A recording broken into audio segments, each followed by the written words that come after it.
Hi there, everybody. Welcome to another episode of the Cloud-Based Mayhem, and a very different, very cool show for you today that I think all of you will get a lot from and help your performance in the sky and on the ground. Many thanks to Kevin Booker, who put this guest in front of me. Reached out a few months ago, a longtime listener and sailplane pilot who we've had on the show, but Kevin said, hey, you got to get Bret Burchard on the show. And I thought, I don't know who that is. And he told me about his recently published book called Catching Confetti, Developing the Mindset of a Champion. And I got the book and read it and was really impressed and kind of blown away. And Bret is a former NBA coach and worked for the Suns and has been involved in basketball his entire life. He grew up in a basketball family. His father is a very famous coach and player. And he noticed when he got into the coaching ranks, especially at the really high levels in the NBA, that there was something different between the really top tier guys, Steph Curry and Kobe Bryant and others, and the guys that were just below them, so they were the guys that were playing 4 to 6 minutes a game. They weren't the starters, but they had all the talent, they had all the drive, they'd been playing their whole lives. They had the work ethic and the desire, but for some reason they were not completely able to crack the code. And, at that level in the NBA, you've got nutritionists and psychologists, you've got everything, but, and certainly the coaching and the time and the talent and the size. But there was something that just held this other group back, and it was the mental side. It was the mindset. Steph Curry could just make absurd shots over and over and over again because of the confidence, because of flow state, because of the lack of fear. And he really dived into why. Why did these other guys not have it? And could they learn it? And of course, he discovered they could. And so he developed a whole training regimen and a mental training regimen to help these athletes out. And turns out there's a lot of connections with, you'd be surprised, with flying and the NBA, because what we do is mostly mental, of course, and there's a lot of threads here into just general life and just being a better human, better husband, better wife, better father. So I found this just a really fun talk to learn about mindset and the difference between mindset and mindfulness, how you can find flow and prepare to get into flow. It's not something you achieve, it's just something you relax into. So we've talked a lot about flow on the show, but Bret is a real expert in getting there and what happens when you get out of it, how to get back into it, how to utilize it, not in just extreme situations or high-level sports, but just in life. We talk about the kind of transcendence of flow in this one. We talk about accidents and recovery. Can you come in it too fast? What does it look like? How to do it? Of course, in the NBA, if you have an accident, the people sitting right next to you on the bench are going to take your spot. So there's a lot of stress there, and there's often a desire to come back too fast and to skip a lot of the lessons that are involved in that. And that there was really a lot of that struck a chord with me, because of course in our sport the risks are very different than in the NBA. Obviously injury is a big one in the NBA, but you're not often going to die because of a mistake. So anyway, we really riffed on that, and it was a lot of fun to explore the various aspects of recovery and coming back. We talk a lot about fear, how important it is, but also trying to understand the difference between irrational fear and wisdom. And we talk about ego and the place of ego, and how the ego can both be supportive and destructive in terms of performance, and many other things. Just had a blast with this. Really appreciated the the chance to talk with someone who is not a pilot, but obviously someone who is explored and dived into and is coaching and teaching things that are so relevant to what we do in the sky, both as pilots and as people. Enjoy. This is a lot of fun. Enjoy this chat with Bret Burchard, the author of Catching Confetti. Cheers.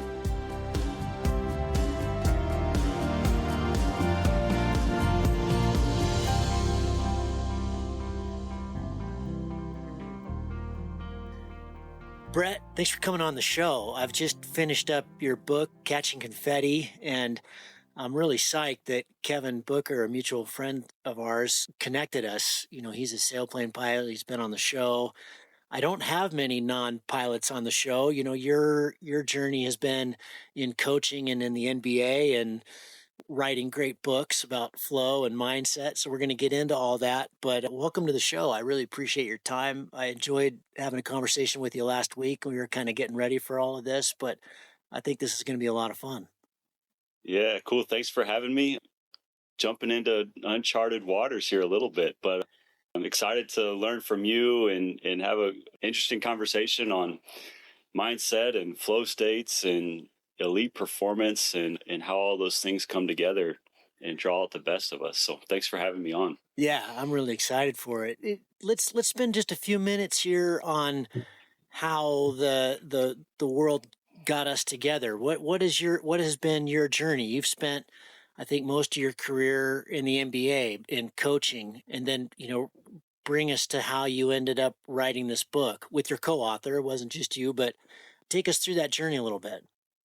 Yeah, so my background is primarily in basketball. I'm a son of a coach who had a very successful career, Hall of Fames, championships, name on the floor, all that stuff. And so I was born into the profession, raised in the gym, been around basketball my whole life, and that's really started on that journey early on.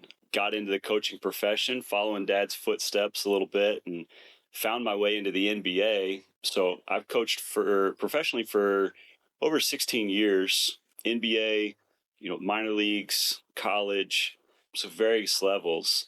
And it was really during my time in the NBA that I started getting interested in the mental side of the game and watching these guys, just being around elite performers, like best in the world at what they were doing.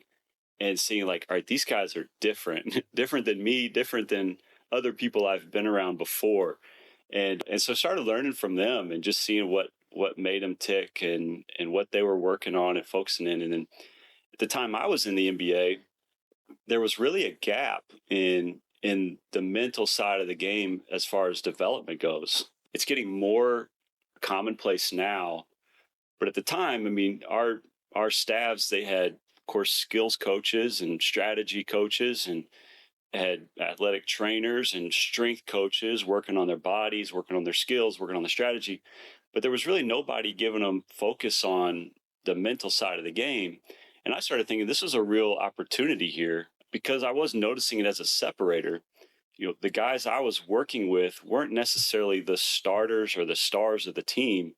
I was working with some of the role players, the rookies, the sophomores, the guys trying to break into the league, the guys that are trying to stick, the guys that might only get 4 to 6 minutes a game, and they had to make that moment count. And so it's like, okay, how can I help these guys aside from making them better shooters or improving their ball handling? How can I help these guys take the next jump in their career? Because the reality in a place like the NBA,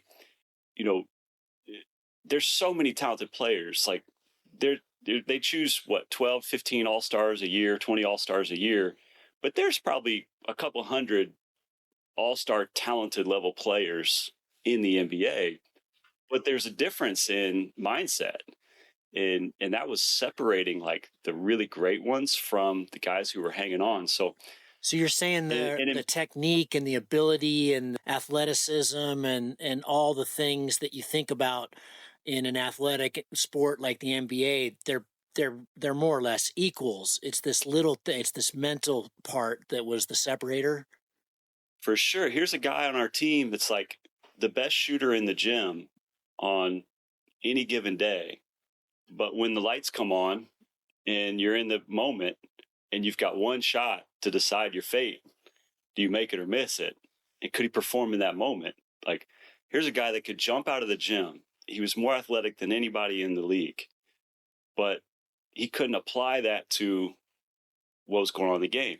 Here's a guy who was great until failure hit, and he couldn't recover under failure, and it would knock him off balance. He was too easily knocked off balance. He couldn't recover quickly, and so that hurt his ceiling and his potential.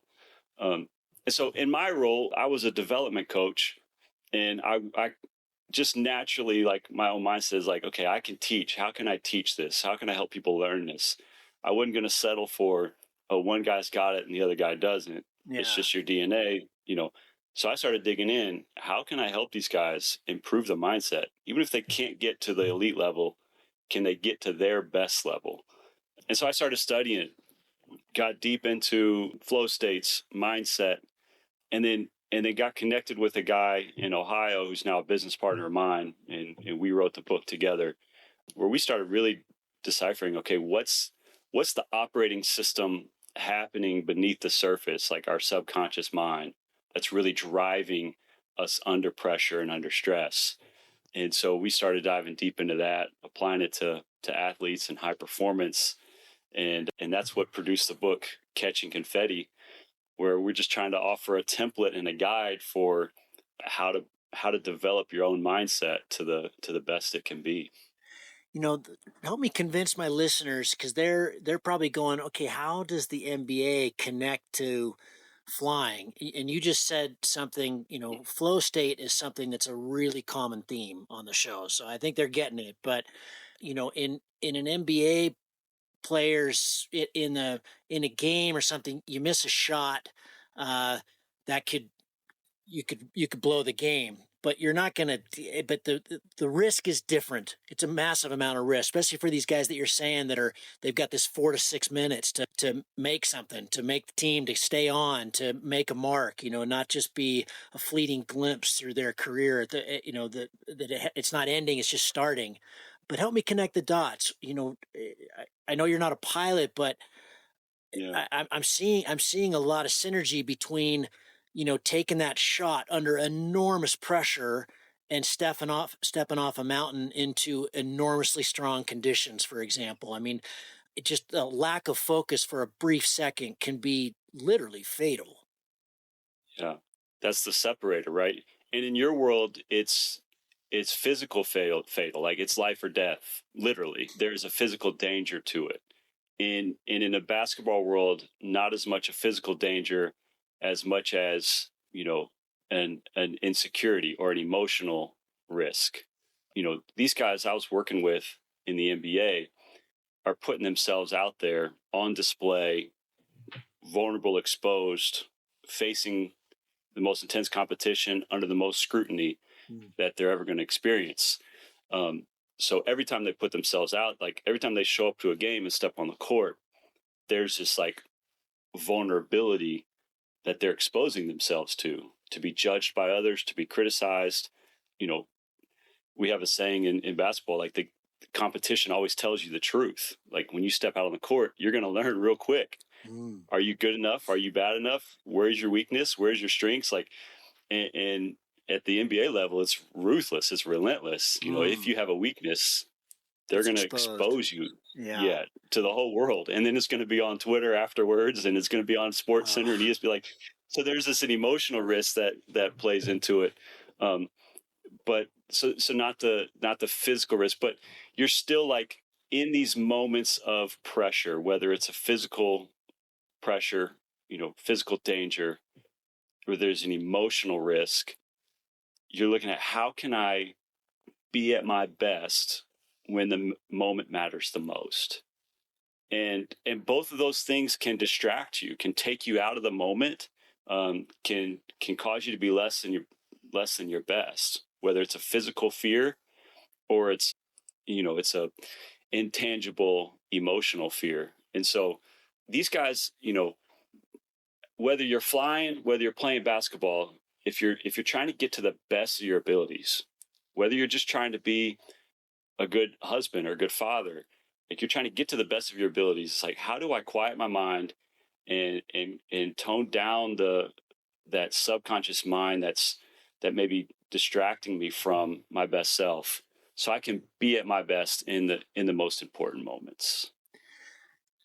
And is this your template you talk about? You talk about the 7 mindsets in your book. How do you start? You've got this guy first day, insanely talented. You can tell he's just smidgen away from being a Kobe Bryant or something, but he needs that.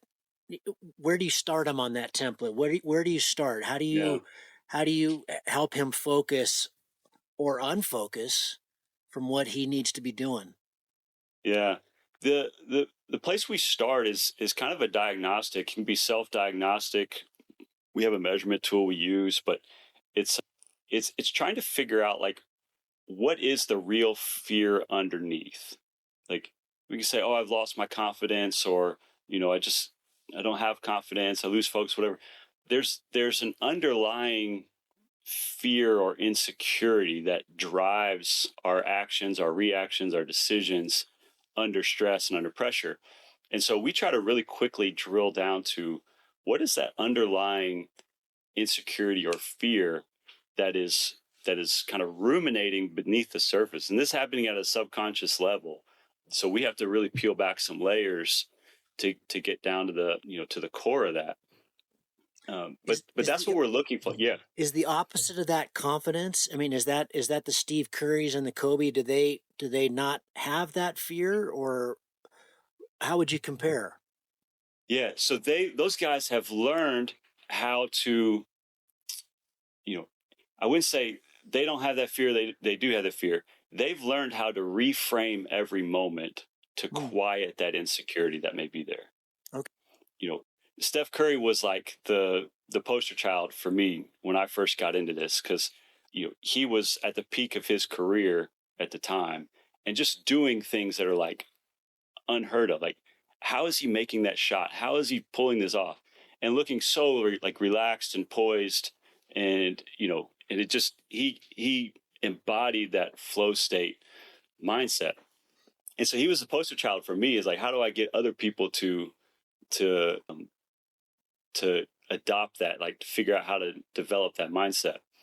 And here's the thing about these guys.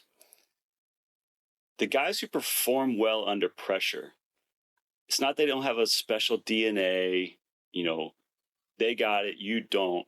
The guys who can perform well under pressure don't feel the pressure. Really? Which is a wild thing to think, right? And this can be a learned state, but I'll tell you a quick story. So LeBron James had joined the Miami Heat. This is when they joined the big three, him, Dwayne Wade, Chris Bosh.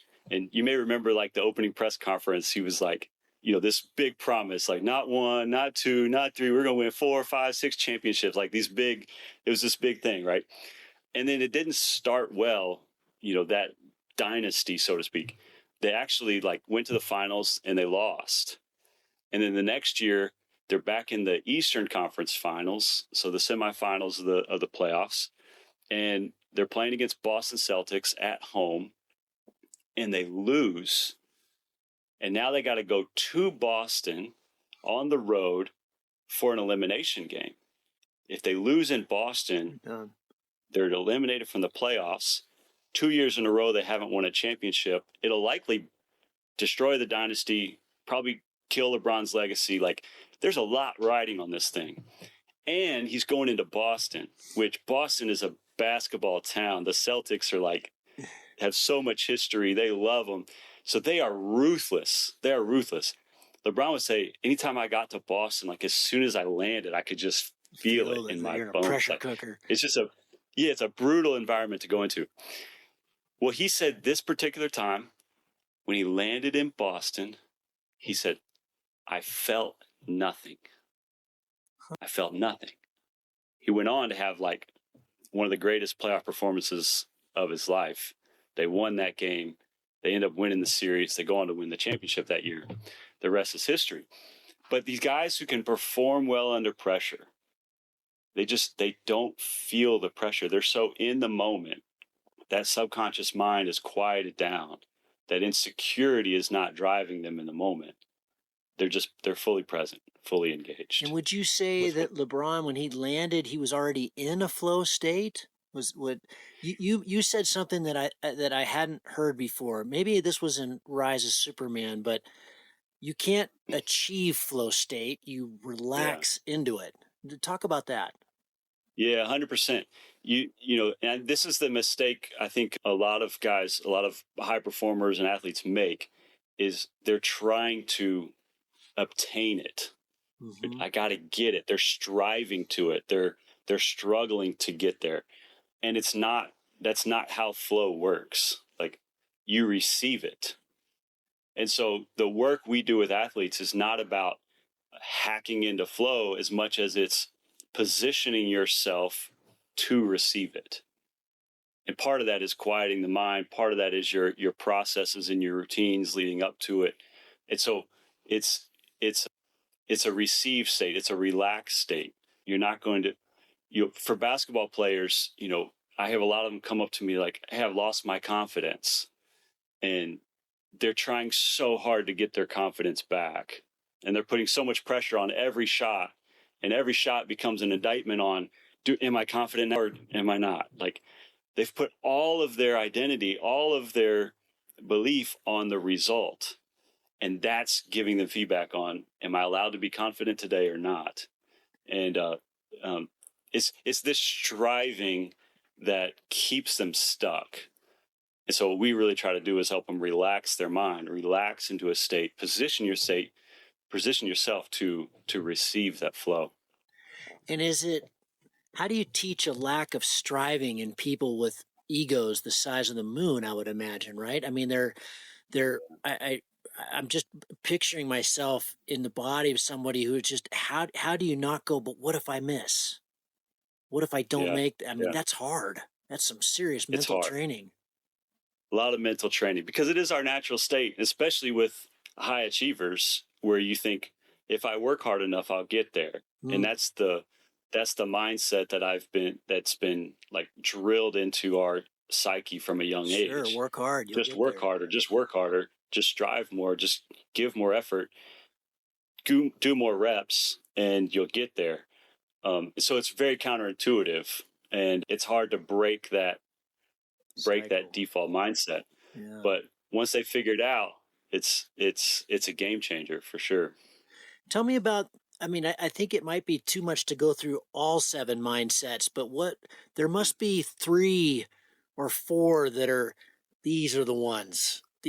Or is it pretty equal? I mean, do you give 20% to each one? I mean, when you're taking this fictional player that we're talking about, that he's in the B squad, you need to get him as a starter, and he's got all the tools. It's just up in his head. What are the 3 that you find and your co-author found that, okay, these are the ones? Yeah, really the foundational concept is a focus on where are you placing your identity? And that's the core of a lot of our work. And so what we find in most of the people we work with that are struggling in those moments, they have placed their full identity on the outcome and the results. Either the results become an indictment on who I am. Either I'm a failure in my mission or I don't belong in the community anymore.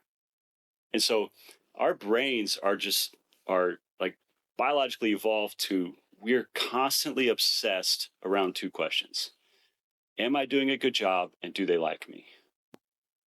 And everything we're experiencing, we're filtering it through this lens. Am I doing a good job? Do they like me? Do they approve of me? Was I good enough? Did I meet the scorecard? And that's driving this insecurity. So, like, we don't know this is happening. It's happening in little tiny ways. It's happening in big ways. But we're constantly like posturing and positioning ourselves to prove that we're doing a good job and we belong in the community. Or we're hiding, we're withdrawing, so we can't be invalidated. no one can say that I wasn't good enough. No one can say that I didn't belong. I worked with a first round draft pick, rookie. He's projected to be a great player. He really struggled with shooting, and that was the piece that I was supposed to help him with. We come into the gym early before anybody else got there, and we were doing elementary drills, like just rewiring and reformatting his form. And it's a little bit humiliating. It's a little embarrassing. Like, here's a professional athlete, first round draft pick, supposed to be a star, stuff, yeah. and he's doing foundational stuff. And Gavin is crazy. Every time we would be in the gym by ourselves working on this, as soon as someone else walked in the gym, I'm sorry, I got to go to the bathroom. Oh man, I'm not really, like, my arm's a little sore today. I'm not really feeling it. He'd shut it down. Wow. Huh. Because the insecurity that's driving his mindset right now is, if I'm seen doing these elementary drills, that means I don't belong. Wow. That means I'm not good enough. I'm not validated for my draft status or the potential that people have placed on me. And so he'd hide. He'd withdraw. Wow. He'd bail from the situation. And he never got good enough at shooting to stay in the league. No way. But he had it. You know, going overseas, and he had it. He had the chance. He had the talent. He didn't have the mindset to be able to address the skills that he needed to, because he was so worried about protecting his identity, protecting this false narrative or this false perception about who he was, rather than having the humility to say, who cares? I need to work on this skill. Yeah. Yeah. I need to work on this skill. It's not an indictment on who I am. It's just about me improving my skills. And so, you know, the false mindset there that shows up all the time, that leads to this insecurity, is the results of my performance, my belonging in the community, are an indictment on who we are. And so the mindset we have to reframe is, you're not defined by what you do. You're not defined by who you're in relationship with. If you can find a secure identity, now we've developed the resilience to learn from failure, from mistakes, process through what's happening in mission. Now we have the resilience to process through relationships that may be struggling, or we need to have harder conversations, you know, relationships that may be changing or broken. But with that secure identity, we have the resilience to withstand all of that. Is there a mindset in your list of sevens? Is there one that's dangerous to have too much of? Is there an over is there an achievement in mindset? Yeah, that's a great question. I wouldn't say that. I think it's all based on that start. You have a secure identity. I have nothing to prove. I have nothing to hide. I know who I am, and from there we can build the structure, the rest of the mindsets around that. So yeah, it all starts with that foundation. And I think what happens is, if you're trying to build the other mindsets around an insecure identity without that foundation, I would answer your question is yes, you could go astray. But if you're built on that foundation, now we're just layering in processes and systems to help you sustain that, and grow your resilience, grow your ability to relax under those pressure moments. The psychology of this really lands with me, in that this having your identity attached to what you're doing rather than who you are. I mean, I think in paragliding, we've all seen some very elite pilots kind of have meltdowns if this race I told you about, I've actually got the hat on right here, that I've competed in 4 times. One of our best in the sport.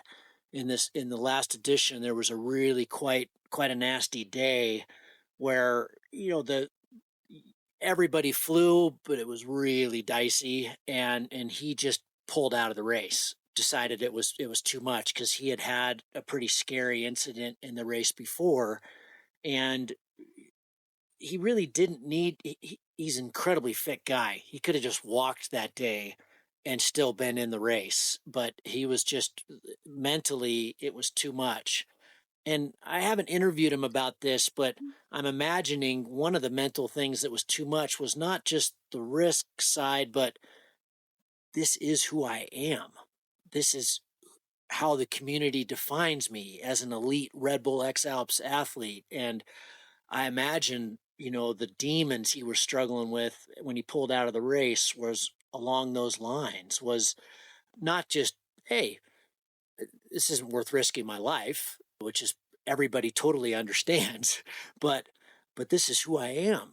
And Yeah. how's my community going to see me now? Yeah.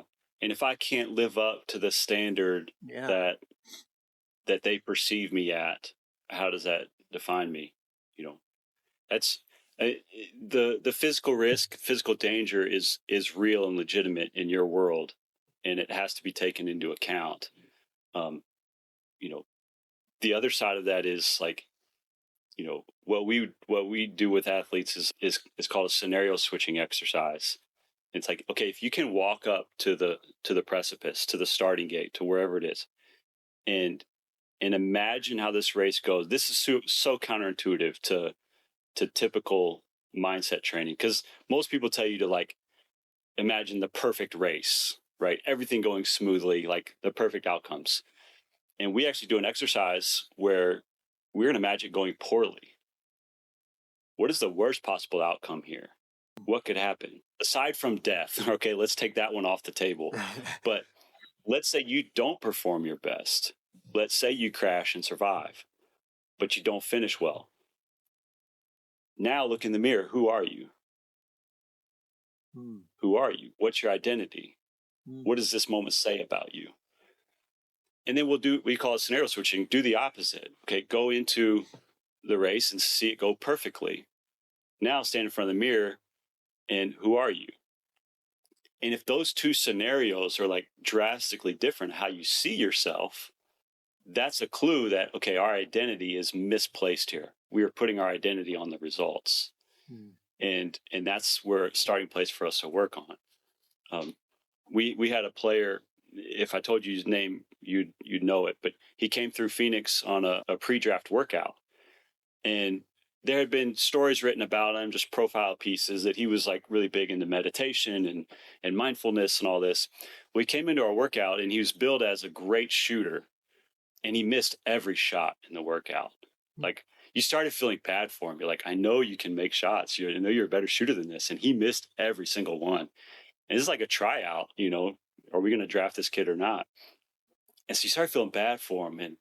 And the coach stopped him, and he's like, you've imagined this workout before, haven't you? He's like, yeah, done a lot of mental work on it. He said, you didn't imagine it going like this, did you? He said, no. He couldn't recover. He had only seen it going perfect. He'd only seen it going well. And now it wasn't going like he imagined it. And there's no way for him to recover. He had put his identity on his performance in this workout. Oh. And now it didn't go like he thought. And now it becomes an indictment on who he is. He can't get out of the rut. Old samurai warriors, they go into battle, and what they're doing before they enter battle is imagining their death. Imagining it as bad as it can. If I can be at peace with this going poorly, then I can fight with no fear. I'll be okay. And so, that's what they would do before a battle. Let me imagine my death. I come at peace with that, and then I can fight with no fear. I one more story to illustrate it. The Bulls, Chicago Bulls dynasty in the 90s with Michael Jordan, Scottie Pippen, they were going for the three-peat, 3 championships in a row. And they were actually down. I think they lost, maybe going into Game 7 against the Indiana Pacers to make it to the finals. So again, dynasty's on the line. Phil Jackson, he's like the Zen master of basketball coaches. He was super into mindfulness, meditation, all that kind of practice on the basketball side. And he goes into the team and he said this: you have to be okay with losing this game. It's like, why would you on earth would you tell someone that? It's like, you have to be okay. Like what he's saying is you have to go into this being okay with the outcome, however it goes, so that you can be fully present, fully engaged. You can fight with no fear. You can fight with no fear. So, a caveat: I would never tell a golfer that's standing over the putt, on the 18th green of the Masters, to imagine this lipping out. Like, you want to see success. You want to imagine the grit swing, but as a preparation to position ourselves to receive flow in those biggest moments, we have to make sure our identity is not on the line. We're jumping ahead. I want to come back to fear, but I wanted that you just brought up something. Is there a pre-event meditation, mindfulness? Is there something we can be doing to help us relax into flow beforehand, like LeBron when he's on the airplane?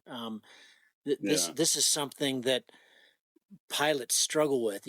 You're often just in flow. Whoa, I'm there.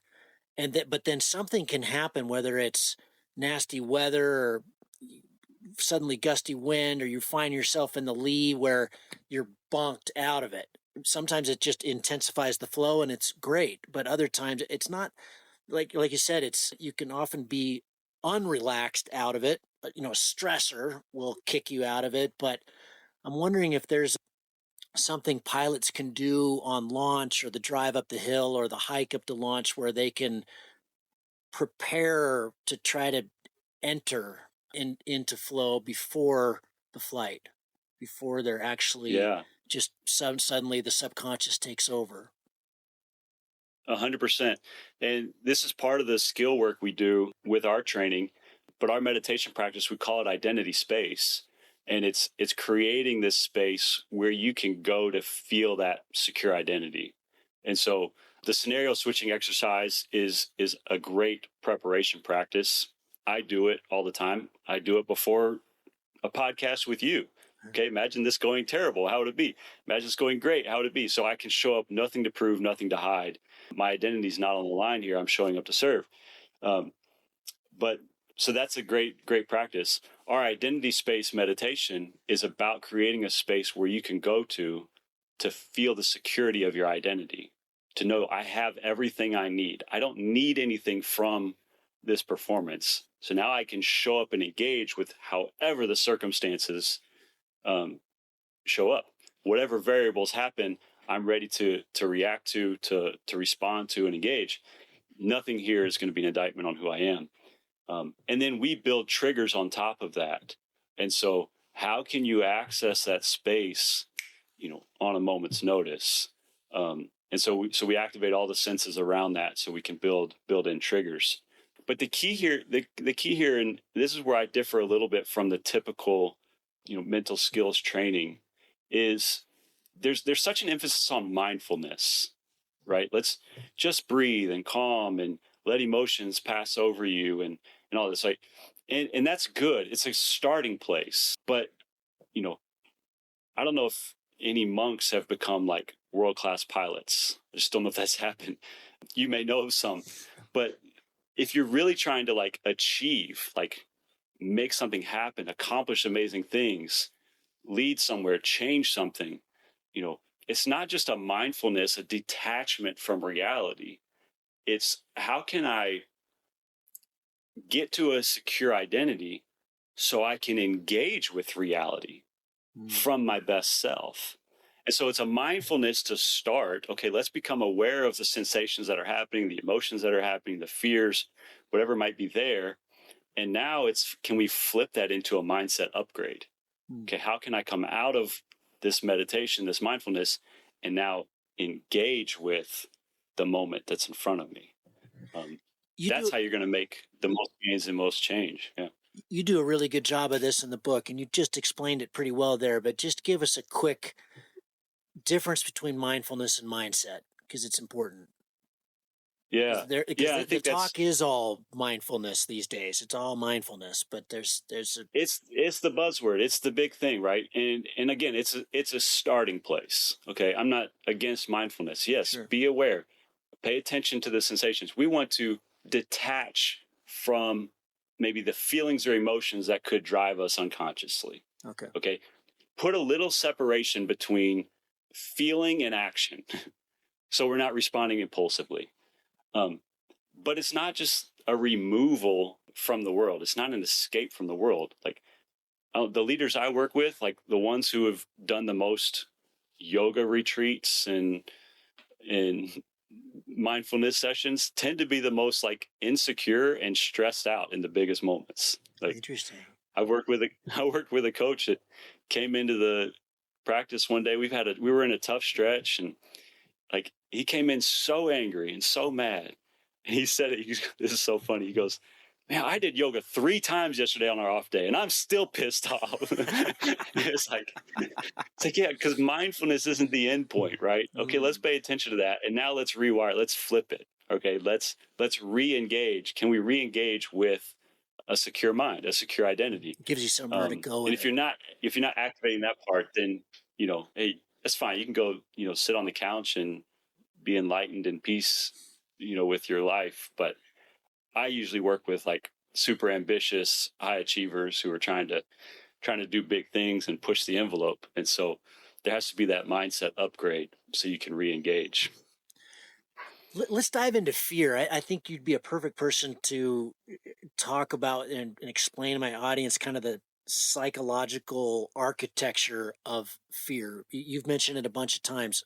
Every pilot, no matter what they're trying to achieve, if they're a weekend warrior or they're a World Cup pilot in world class, has an intimate, not even, they're intimately aware of fear. And we always talk about it as that fear is good. It keeps you alive. You don't want no fear. If you have no fear, it's really, really, really sketchy. It's the difference. What can be very hard to understand consciously is this a rational or an irrational fear? Is this just the barking between the ears that you should just ignore, or is this wisdom? Is this because we talk about the little guy on your shoulder, that wait a minute, this might not be the day. Okay, is that just noise, or is this maybe not the day? It's can be very hard to decipher.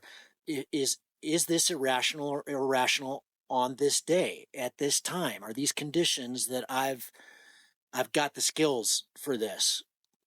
Yeah. Talk about that. I mean, fear is different, but I imagine there's a ton of fear with your athletes and who you've coached. And again, it's just on that. It's what if I miss? This is such an important topic, and especially in your world where that discernment is so much more important because of the physical danger that's present. And so you categorized it perfectly. I think rational fear versus irrational fear. Like there is a rational fear. There's a real danger, that exists. Like especially in your world, hey, I could get hurt, I could die. Like this is a real thing. And what you said is right on. Like that's good. It drives your focus. And this is where I admire your world so much. And I wish I had the courage to get into it more because that fear is driving focus. Like it brings so much of your attention to the present, to the here and now. And that's a good thing, right? That's drawing out the best of you. And I think we jammed on this a little bit the other day, but like my first introduction to flow states and all this was the book, The Rise of Superman. And they did a lot of study on Mihai Csikszentmihalyi and all that, but their studies were around these action adventure athletes. It's like, how are they breaking records and advancing the sports and stuff so much faster than everyone else? And part of that was because of the fear component. Like it required you to be so focused, so present that amazing things were possible. On the flip side of that, there is an irrational fear there, where it's the insecurity. It's my identity's on the line, not just my life, but my identity's on the line. And how this goes is going to be indictment on who I am.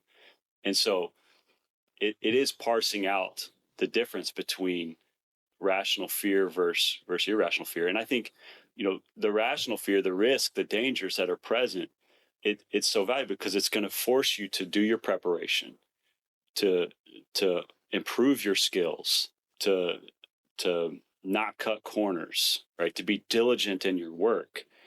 All that is super important and valuable. And so that's driving your focus. Now, what could take you out of the moment is that irrational fear. I have to prove something with my performance. I have to prove something through this race, through this flight, or I'm going to hide from being invalidated, and I'm not going to take that, like, jump in. Like, I know I'm such an amateur. I feel ashamed even sharing my action adventure stories with you, but like, in my experience downhill skiing, like, you have to have a little bit of speed to make it work. Mm-hmm. And if you're so cautious and hiding, and I'm afraid and I'm hesitant, yourself in real risk, you're going to be even worse. Yeah. Right. And so, like, if I'm showing up to protect myself, I'm not going to be fully engaged, fully present. Like, I'm not going to give everything I have to it. And so, yeah, in your world, especially that deciphering. In my world, it's more of the emotional fears, not the physical danger, but the emotional, and most of those are irrational fears that are taking them out of the present moment. Neurologically, what's happening there, and what do you tell your athletes when they're experiencing irrational emotional fear? I think it's the same, even though there is a real physical component of risk to flying. It's still emotional. Most of it, a lot of it is really irrational. You're thousands of feet off the ground. If something happens right now, you got plenty of time to deal with it. Yeah. What do you, when someone's just bitten by too much fear that they got, you talked about putting at Masters on the 18th green. Holy cow, after 4 days. I mean, my dad was a golfer. I grew up golfing, and so did my sister. And he talked about it being the hardest sport in the world because it's so much time. It's just 5 hours for 4 days. You got to hold your shit together. And if you get the yips one time, you're done. How do you control that neurologically on the 18th green at the Masters? It's like golfers and tennis players are like just incredible. Like, the physical toll that the games require, the skill diversity that's required in both, like the amount of shots you have to hit, just all the different skills you got to have, and then maybe the hardest part of it is, like, you're out there by yourself. Golfers have caddies, and a great caddy can help.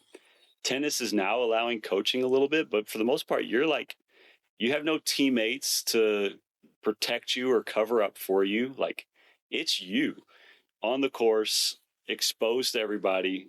And it's physically, mentally, emotionally taxing, both of those moments. And so you are looking for ways to reset. And it's the mindfulness piece, knowing, all right, I'm off center here. I've gotten knocked off balance. How do I recover? How do I recenter? And so a lot of the prep work we do is helping people understand quickly what is the most likely cause that got me knocked off balance, so I can recover quickly under pressure. And then it's practicing the identity space, building the triggers on top of that, so that we can re-access those flow moments, or position ourselves at least for those flow moments as quickly as we can. It's a lot of your preparation and processes that go into place. I mean, when I do workshops with basketball teams, the first thing I ask them is, like, how many of you are going to know you're going to hit adversity during this season? Every hand goes up. How many of you know that overcoming adversity is going to make you stronger? Every hand goes up. What are you doing to prepare to overcome the adversity? Silence. It's like, you're preparing your game plan, you're practicing your shooting, you're rehearsing your plays. Why have you not rehearsed or preparing for when this thing goes bad? how to overcome adversity. And that needs to be, and this is where I differ from a lot of, mental skills training, is that, we're not just going to imagine the perfect Olympic gold medal routine. Like, we got to prepare for what happens when this thing doesn't go like I expect it to. And am I secure enough in who I am that I can adapt and engage with it? And then do I have the skills to be able to adjust on the fly and re-engage?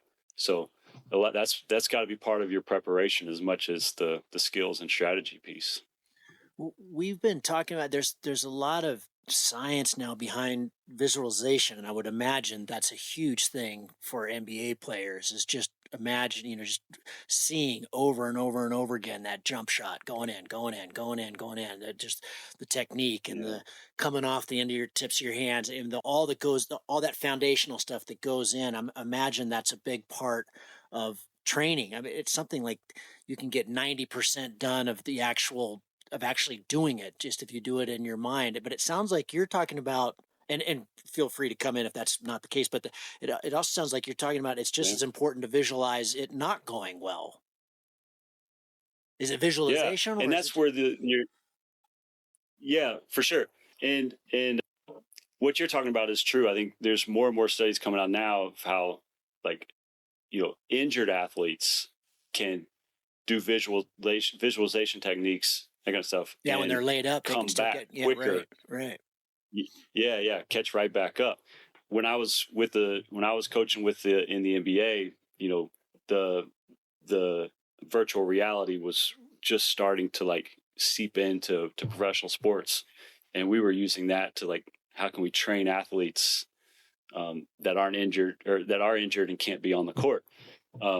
You've probably experienced that in simulators and things like that, where you can practice and get those reps.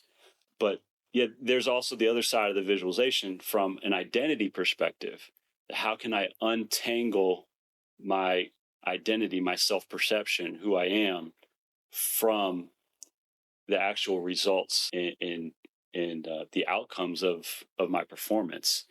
And so that's a lot of the work I'm doing with, again, I wouldn't go to a basketball player and say, hey, fourth quarter, you got 2 free throws. Every time you walk up to the line, just make sure, do 1 rep of it missing and 1 rep of it making. Like, no, in that moment, like, I want to see that thing go through. I want to track it. And but in a preparation for that moment, I want to, you're not going to be able to drop into the flow state if your identity is all on the line for this moment. I have to make this shot or else. I'll tell you a great story. This is a great illustration. I saw it real time. I was watching my buddy's 10-year-old son, youth basketball game, Saturday morning. Went to the game, sat with his family. We were all sitting underneath one of the baskets in the bleachers.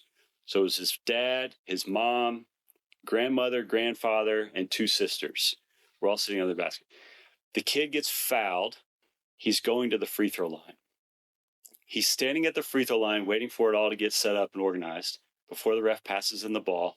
You see him, like, shuffling his feet back and forth. Like, there's a little anxious energy in him.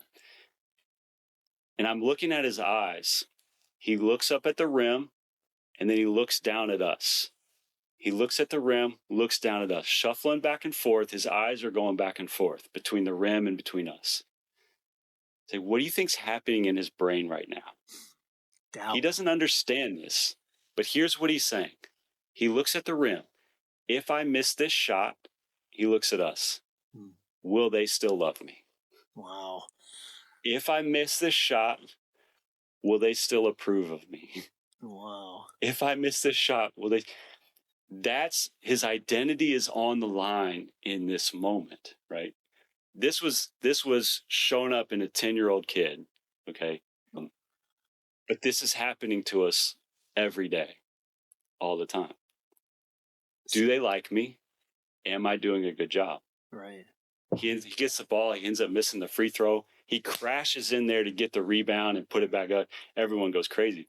But, like, what is wired in his brain right now? Like, I have to work harder to win their approval. Wow. I have to perform better so they'll love me.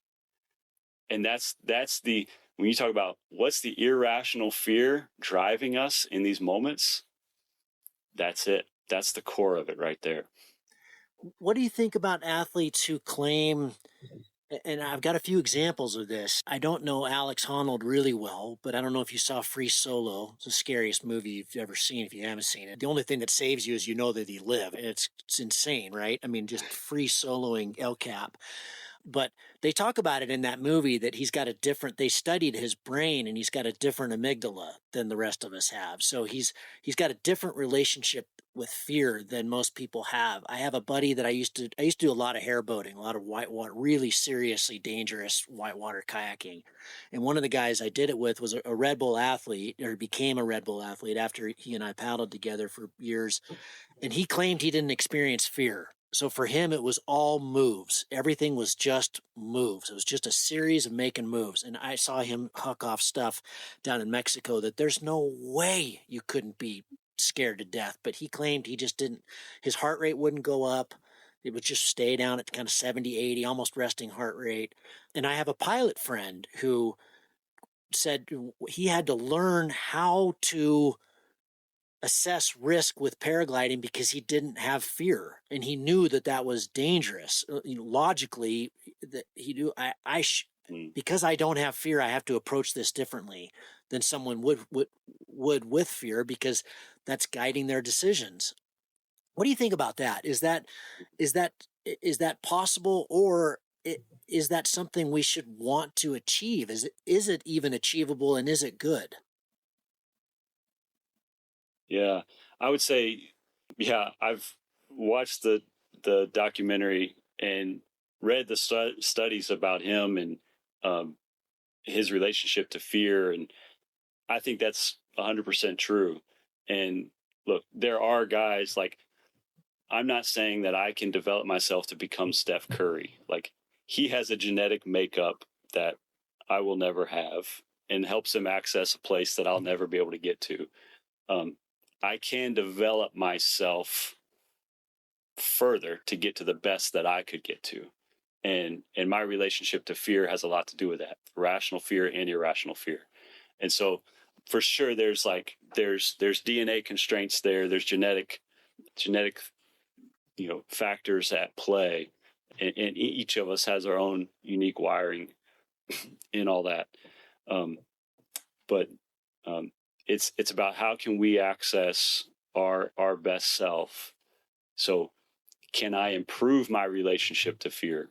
What does that look like? I need to be more cognizant of the actual fear that's at place, or I need to be more okay with the risks that are happening so I can I calm that fear? But we know either direction, like when fear is gripping us, rational fear, irrational fear, we're not going to perform at our best. So we have to find ways to relax in those moments. Back to flow state. Yeah, everybody who's listening, we've all experienced it. And you said you can do it playing music. You can do it with your kid at the soccer field. It comes sometimes in odd places, and it's almost transcendent. I mean, it is the feeling of it. In Rise of Superman, he describes it very well, as you do in your book. Yeah, I was just thinking about The Last Dance, with Michael Jordan and Pippen, and the three-peat, the runs that some of these guys would go on, and Jordan would just take over. I mean, the mindset, that would be the euphoria that he must have been in during those times. But what about when you lose it? You talked about you can do these things in preparation to get into it before the game, or the whistle blows and you're in it. What if you fall out of it? What do you train them then? Yeah, this is an important thing, because I do believe this. Like, maturity is not that you never get knocked off balance, but it's how quickly can you recenter after you get knocked off balance.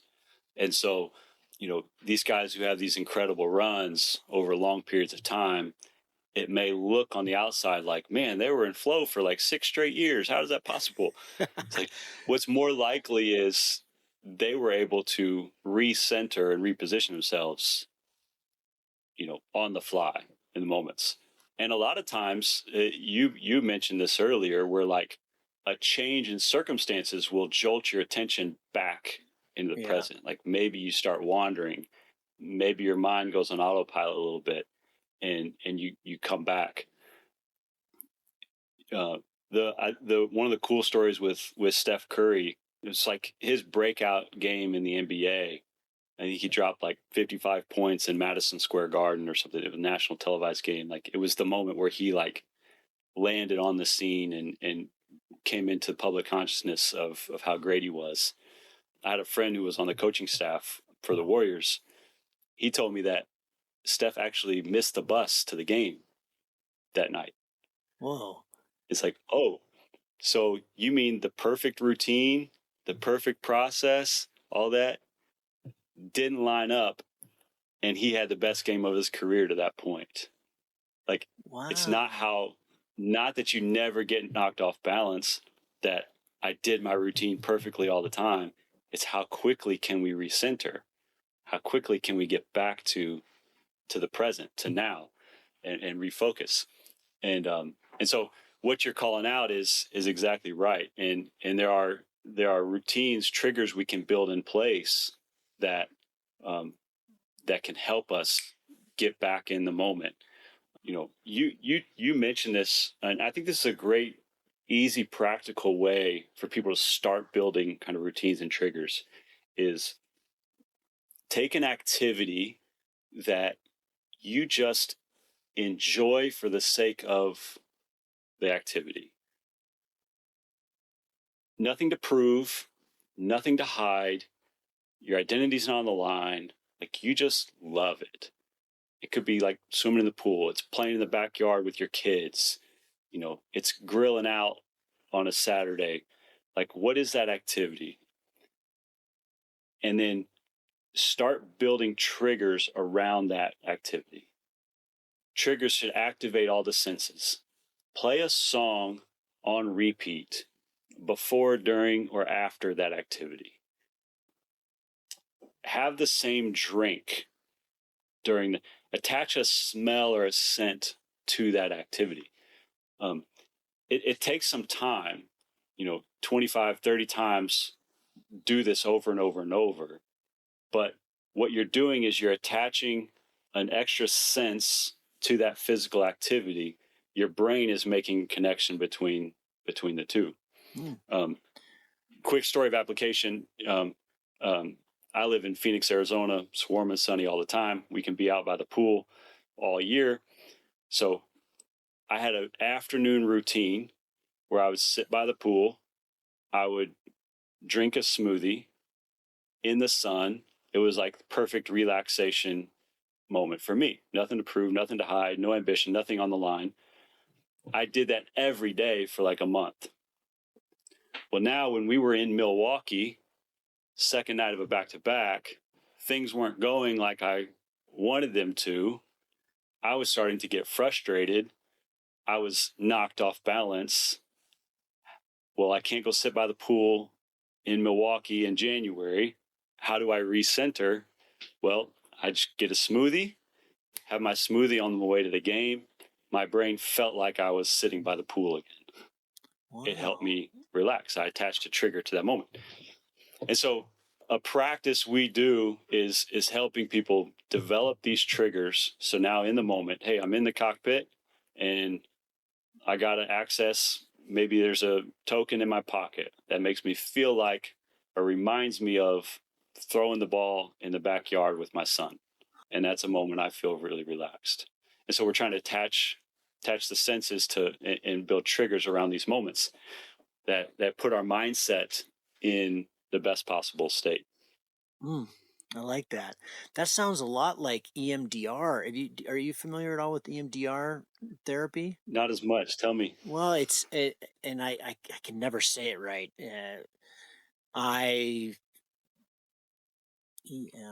Mental.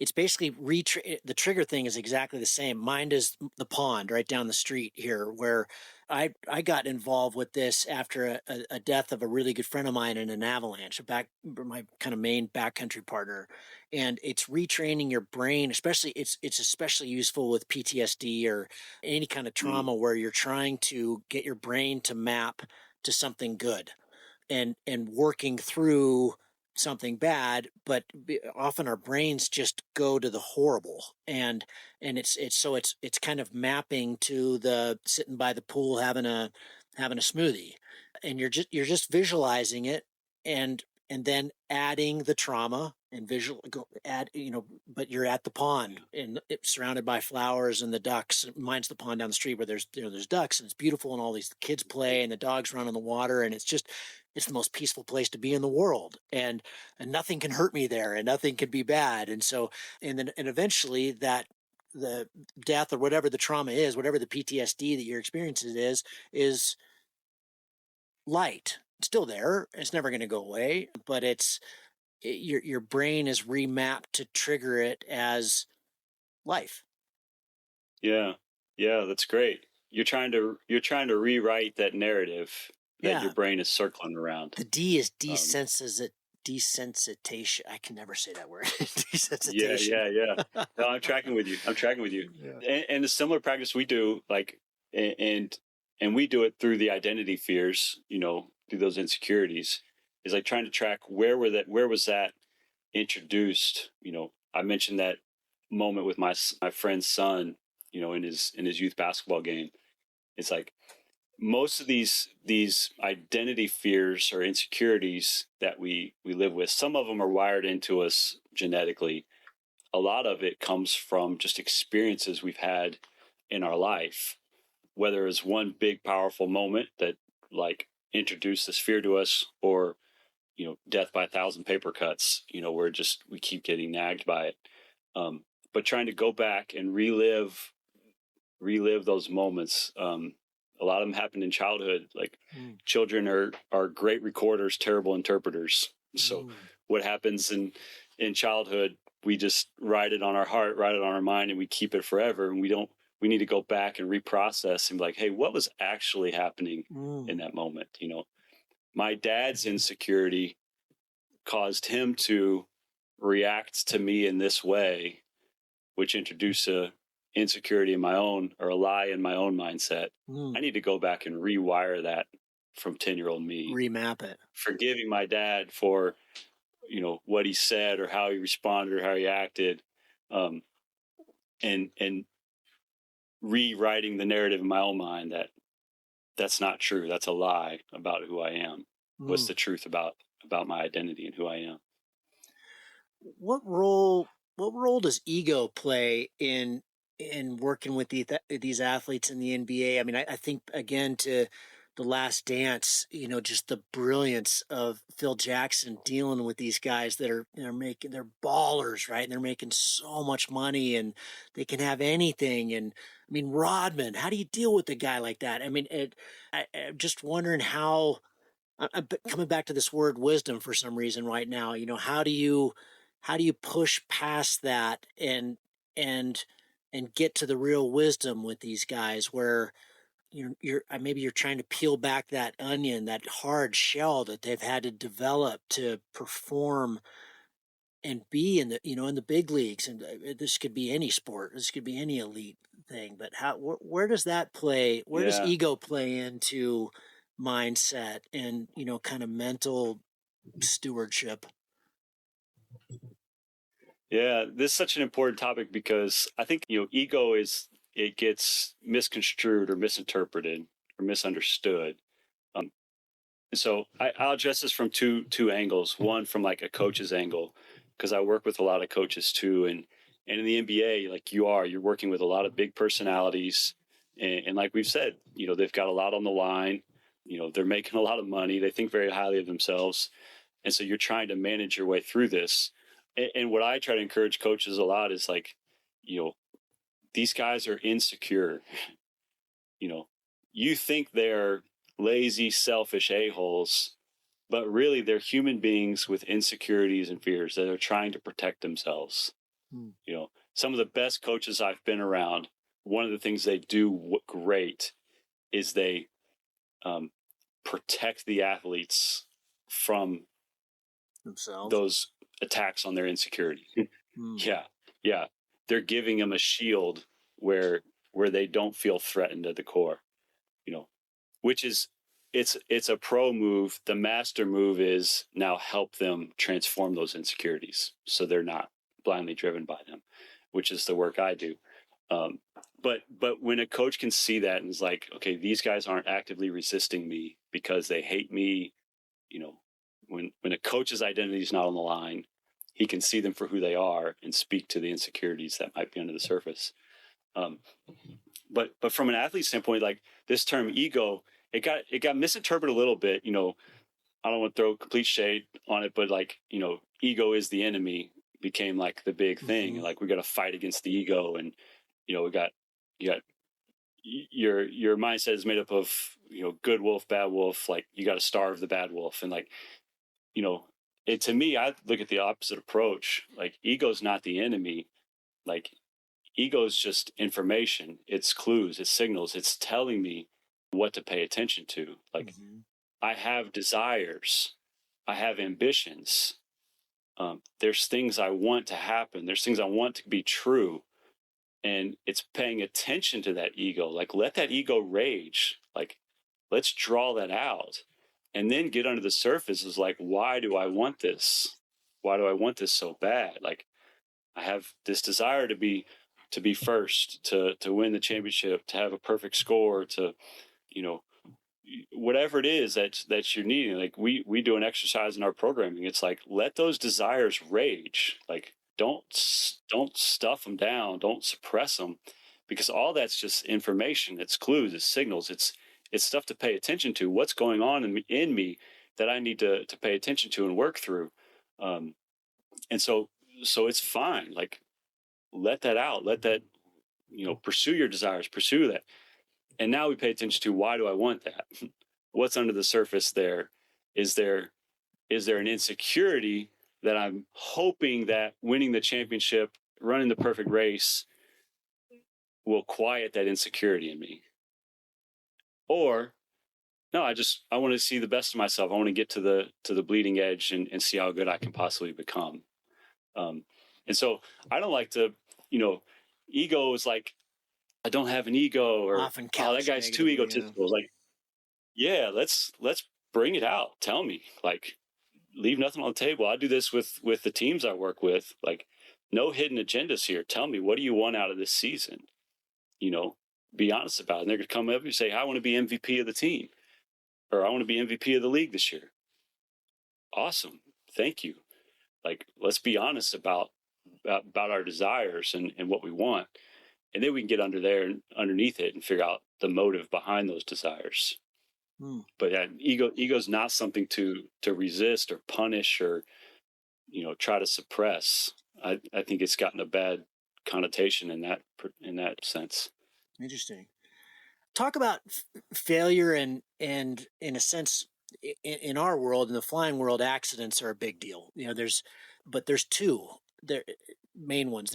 There's physical, back breaking, leg breaking. There's bad physical injury, or not so bad, bad rolled ankle or something, some common sprained ankle like in the NBA. But there's also, we talk about fear injuries. So getting really freaked out and miraculously pulling it off. For some pilots, that could just be having a really bad collapse and not knowing what to do with it. And then it comes out, just the wing does what it's supposed to do, and you're not really in control. And that can be really scary. And fear injuries can set you back in this sport as badly or worse than an actual physical accident. And often they're combined. You can often have a physical accident that you recover from and you're dying to get back into flying, and you get back in the air and you realize you're completely freaked out. You're just really, really scared. The irrational fear is overwhelming.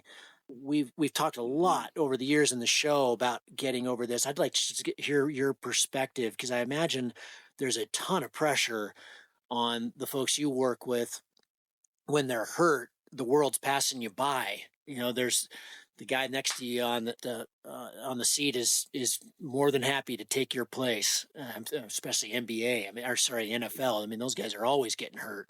Talk about that. Where's the role in all of this with recovery, both physical and mental? Yeah, that's a great question and great application. When you first got going, I started thinking of Simone Biles from the Olympics. Exactly. Cycle where she perfect example. Essentially got the yips in the middle of the Olympics and pulled out, and is like, and what a hard place to be, because something that nobody can really understand unless you've been there, right? Like, you got the yips, like, yeah, come on, what is that? This is for you. The narratives were so brutal, right? It's like, this is for your country, that everyone's counting on you, for the team. The social media, get out there and do it. Brutal. Oh, it's just brutal, brutal attacks, right? And then seeing her work through that, and then so she's got to deal with, I can't perform like I used to, like I've got knocked off balance.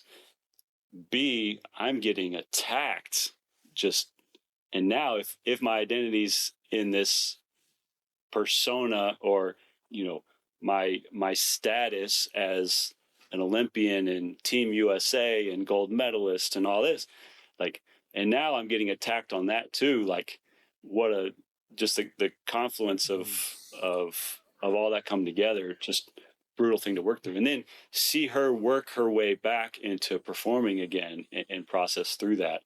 But absolutely, both sides of the trauma there. Okay, how do I heal from injury? You hear about NBA players all the time, torn Achilles, torn ACL, whatever, long injuries come back, and they're like, I have to learn to trust it again. Yeah. It's like that process of just trusting your body again, trusting your process, trusting your skills again is a long road to recovery. And then the identity part of that is these guys who are out for long periods of time, the loneliness they feel, especially in a team setting where they're not on the court anymore, they're not in practice anymore. Maybe they're flying and going on road trips with the team, but they're not really engaged in the fight. And so how do they really feel a part of all that? And that's, that's the identity work we talk about all the time. If you place your identity around anything that can be gained or lost, you're setting yourself up for crisis. So if you've placed your identity on your belonging on the team or in the community, in the flying community, whatever, if you place your identity on that, what happens when it gets taken away? Who are you? If you place your identity on the results, what happens when you can't perform like you used to or up to the standards that you want? What happens when what happens when you fail? All right, Simone Biles, if you've placed your identity in being Team USA gold medalist Olympian, and now I can't perform like I once could, now who am I?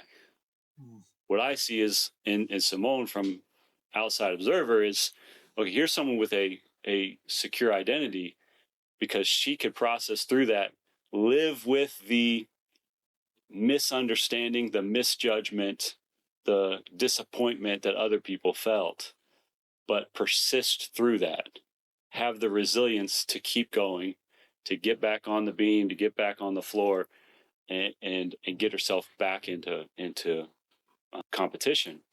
But that's the core work, right? That's the identity work. Without the secure identity, you're not going to be able to have the resilience you need to get through those moments. God, I'm thinking about the poster child for your work. Did you watch much of the Winter Olympics this year? Yeah. How about Alyssa Liu, the ice skater? I don't know much about figure skating. I used to know Nancy Kerrigan back in the day, and I was actually standing feet from Nancy Kerrigan when she got hit. The whole thing coming off the ice and with Tanya Harding's boyfriend, all that craziness. But yeah.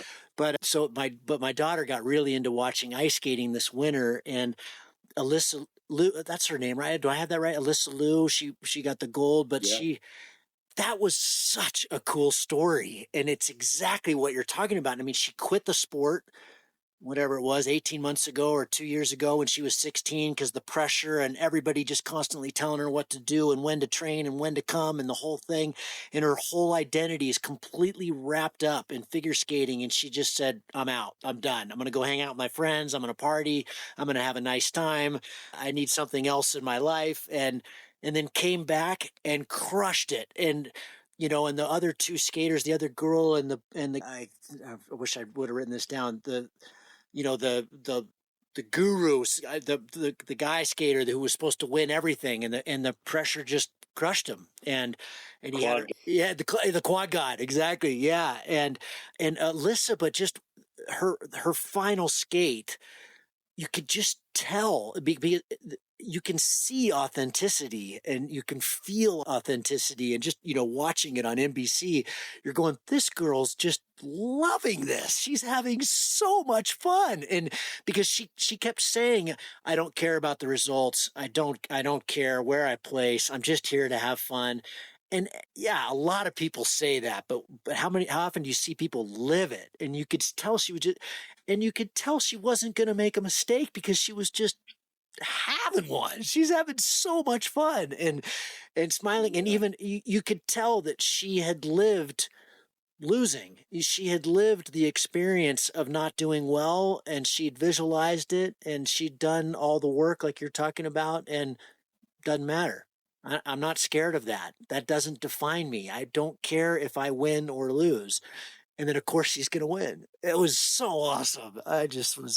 She's the living example of what you're trying to teach, right? Am I right? Is that? I got chills. You just reliving that, because I had the same experience watching her, and this is the beauty of flow state, right? And being able to compete from this mindset. Like, it did come across with so much joy. Like figure skating is just a beautiful sport in itself, but the way she did it, like, had so much personality and, like you said, authenticity, and it looked different. It felt different than everybody else there.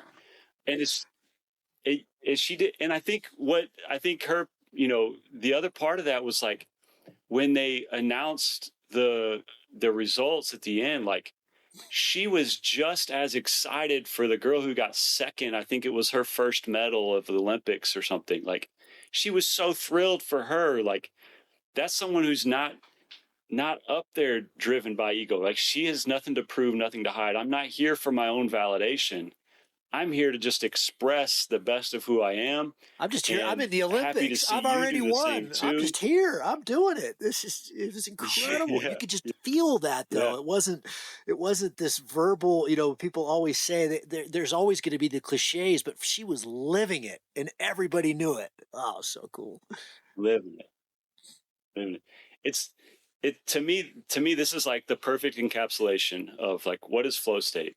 And this is kind of like the climax, or the conclusion we come to in the book. I'll give it away here, but it's the perfect description for me is relaxed intensity.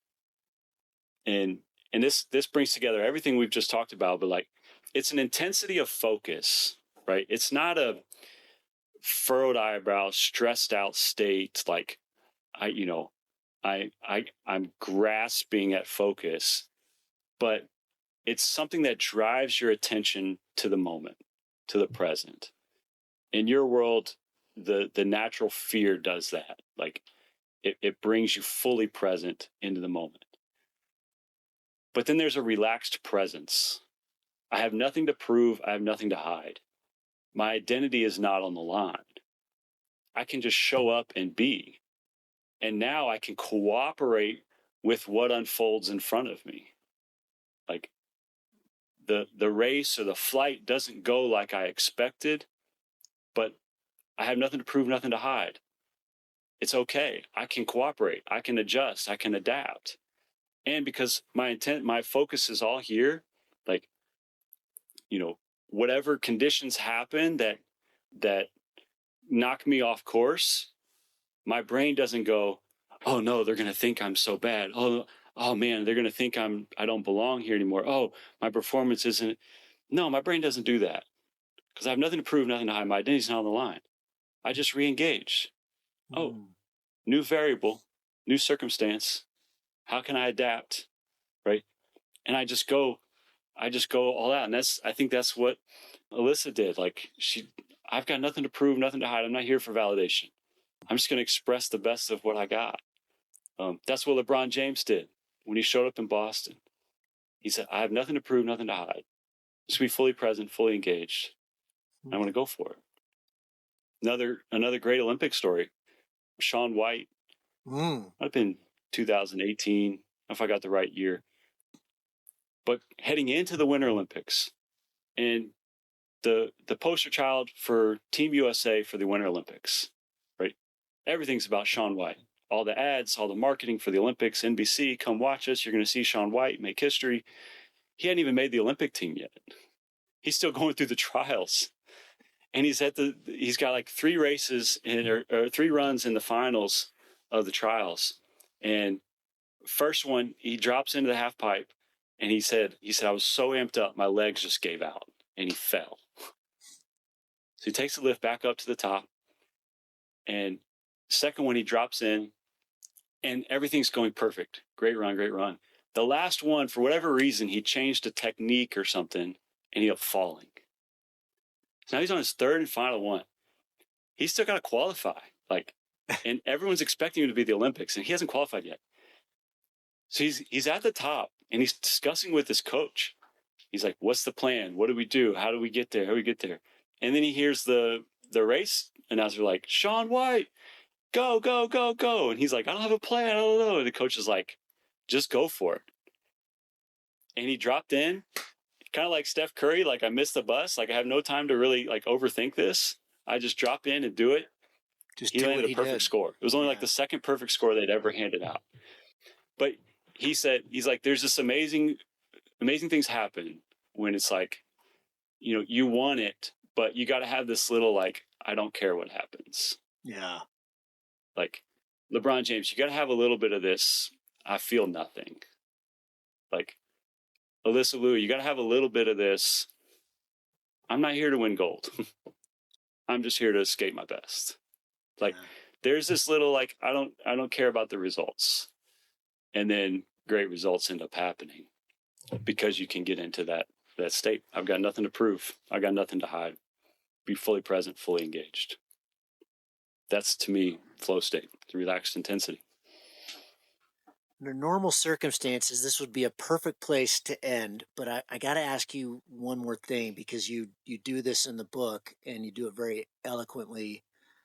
You've worked with all these athletes, you've done all this mindset training and mindfulness training and mental training and getting over these hurdles and operating under pressure. What has it taught you about real life? You mentioned you can use flow state to be a better dad, better husband. What has it taught you about just the day to day and operating? What has it taught you about being a better human? Thank you for asking that.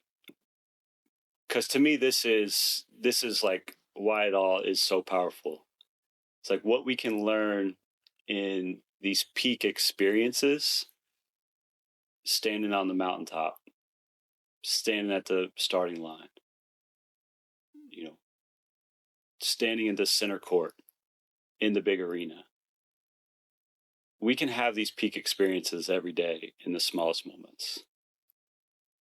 I think we can get into a trap where, and a lot of professional athletes get this, when you've had these adrenaline highs, these really massive moments, it can be easy to get addicted to that and keep chasing that and pursuing that.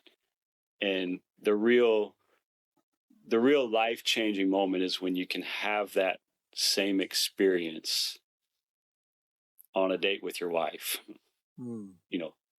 at home with your kids.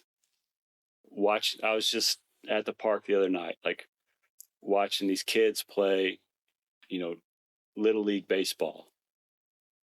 And can I still have that same joy, that same appreciation, to be fully present, to be fully engaged? I have nothing to prove. I have nothing to hide.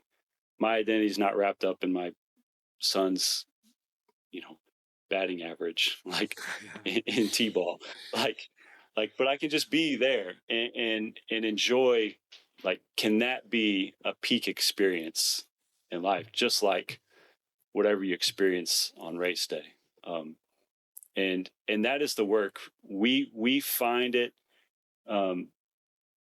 We do the work in those big mountaintop experiences, but once you learn, what it's like there, then peeling back the layer and seeing that in the smallest moments, and it translates both ways. You start seeing it in the small moments, the little moments where, oh man, my reaction there to my wife was a little bit I was trying to prove my worth. I felt an attack on my identity. I started noticing it in the very, very small, minute, silly details of life. It starts translating to even those bigger moments.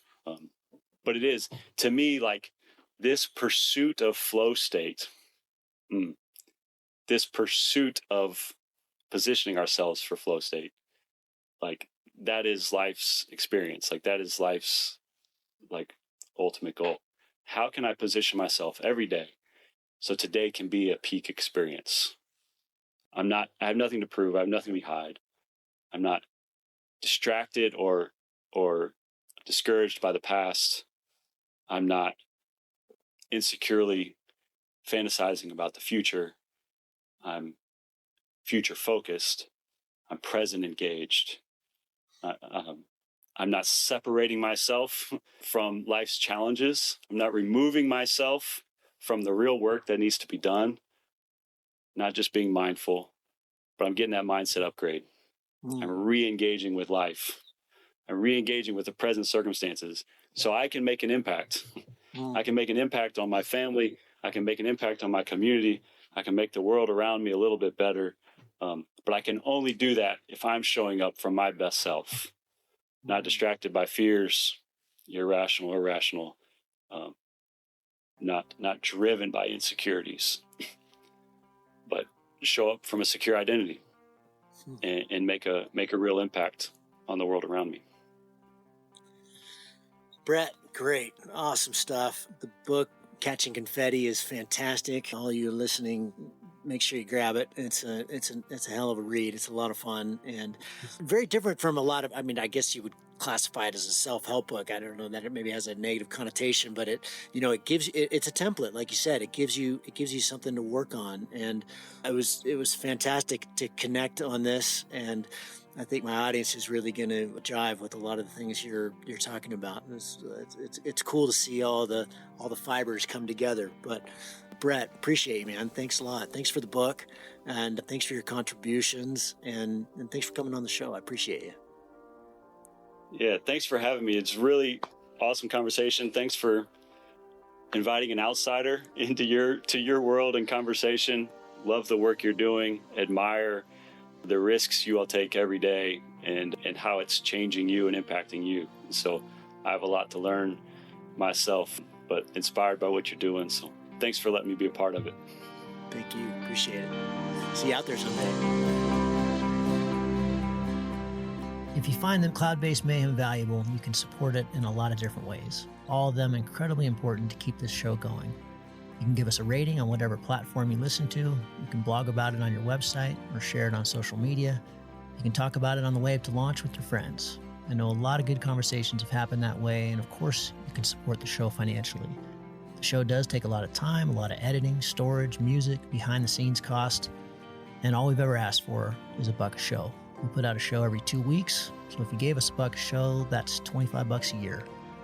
Quite a bit less than a magazine subscription and way less than a latte a month. You'll notice we don't have 10 minutes of advertising at the top of the show, which we get asked to do all the time, believe me. I believe advertising is a pretty toxic business model, and I want you, the listener, to know that these conversations are just authentic people giving their opinions, and we aren't being swayed by brands. But that means we rely on you, our listener. If and only if you can support the show and it doesn't hurt your pocketbook, we'd really appreciate it. Go Go to the website to find various ways to support the show through Patreon or other platforms where we've gone through great lengths to minimize fees so your money gets directly to us. Becoming a subscriber gives you access to all kinds of bonus information, little nuggets that don't make it into the podcast, extra content, our Ask Me Anything shows, and a lot more. We don't put anything behind a paywall and never will. If you can't afford to support the show, just send me an email and I'll set you up with an account, no questions asked. Hopefully someday you'll be in a position where you can. Thank you so much for listening. Thank you for your support. We'll see you at Cloud Base.